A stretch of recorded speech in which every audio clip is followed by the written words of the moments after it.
Today I'm going to show you how to use the alpha lock in Procreate.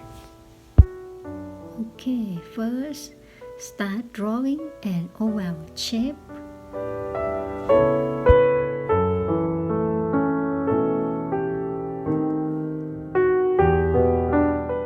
And then go to the layer and set it to alpha lock.